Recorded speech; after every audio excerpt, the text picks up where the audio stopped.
سوال یہ پوچھا گیا کہ بجلی کا بل انتہائی زیادہ آنے کی وجہ سے کہ انسان اس کو ادا نہیں کر سکتا، تو کیا بجلی کو چوری کر سکتا ہے یا بجلی کا کنڈا جو ہے وہ یعنی لگا سکتا ہے؟ یعنی اس کے بارے میں تھوڑی سی وضاحت کر دے تو اس کا جواب یہ ہے کہ شرعی طور پر کسی صورت بھی جو ہے وہ کنڈا لگانا یا بجلی چوری کرنا وہ انسان کے لیے جائز نہیں۔ ہاں، اگر آپ کو آپ کے یونٹ سے زیادہ جو ہے وہ بجلی کا بل آ رہا ہے تو آپ متعلقہ ادارے سے رجوع کیجئے، جو انتظامیہ مینجمنٹ ہے ان تک اپنی کمپلینٹ جو ہے پہنچائیں اور ان سے اس کو جو ہے وہ حل کروائیں، نہ کہ آپ گناہ کی طرف جو ہے وہ چلے جائے۔ نہیں تو پھر یہی ہو سکتا ہے کہ آپ اپنی حسب ضرورت جو ہے وہ تھوڑی تھوڑی بجلی استعمال کریں، باقیوں کے اوپر ایسا کوئی وہ بٹن چھٹن لگا دیں کہ پوری کی پوری بجلی جو ہے آف ہو جائے۔ جب انتہائی زیادہ ضرورت ہے استعمال کر لیں تاکہ آپ اس کا بل جو ہے وہ پے کر سکیں۔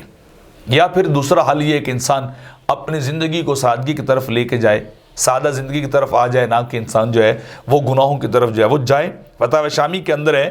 کہ کتاب السر کے لوگوں تخص الشیء من الغیر خفیہ، چوری کیا ہوتی ہے کہ کسی دوسرے کی چیز کو خفیہ جو ہے وہ انسان جو ہے وہ لے لے، اور اس کے بارے میں آگے پھر واضح طور پر جو ہے وہ لکھا گیا ہے کہ یہ کرنا جو ہے جائز نہیں ہے۔ قرآن کے اندر بھی ہے کہ ان کے ہاتھ کاٹے جائیں جو چوری کرتے ہیں، ویسے بھی حدیث کے اندر بھی ہے کہ غیر کا مال جو ہے وہ استعمال کرنا وہ جائز نہیں ہے، حرام ہے۔ یہ چوری کرنا جو ہے یہ بھی انسان کے لیے ناجائز ہے۔ تو لہٰذا انسان اپنے آپ کو جہاں تک ممکن ہو سکے وہ گناہ سے بچائے، غلط چیز سے بچائے۔ یہ نہ کرے کہ اگر کوئی اور کر رہا ہے تو میں بھی کر سکتا ہوں، وہ کر رہا ہے تو میں بھی کر لوں۔ تو بھائی کل قبر میں جا کر اور حشر میں جا کر ہر ایک نے نفس نفسی اپنے اپنے حساب و کتاب کا ذمہ دار ہونا ہے، کسی دوسرے کا ذمہ دار کسی نے نہیں ہونا۔ ہر ایک اپنے حساب کتاب میں مصروف ہوگا اور وہاں اسی کے متعلق جو ہے وہ سوال کیا جائے گا۔ اور وہاں جو آج کل دنیا میں لوگ دیکھا دیکھی یا دوستوں بیلیوں کو دیکھ کر غلط کام میں شامل ہوتے ہیں، رب ذوالجلال قرآن میں فرماتا ہے کہ وہ ایک دوسرے کے دشمن ہو جائیں گے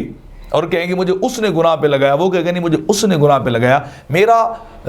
سزا یا جرمانہ اسے کیا جائے مجھے نہ کیا جائے۔ تو اپنے آپ کو جہاں تک ممکن ہو سادگی کو اختیار کر لیں، بالکل سادہ زندگی کر لیں، لیکن چوری سے، حرام سے، گناہ سے بچ جائیں۔ یہ کسی صورت بھی انسان کے لیے جائز نہیں ہو سکتی۔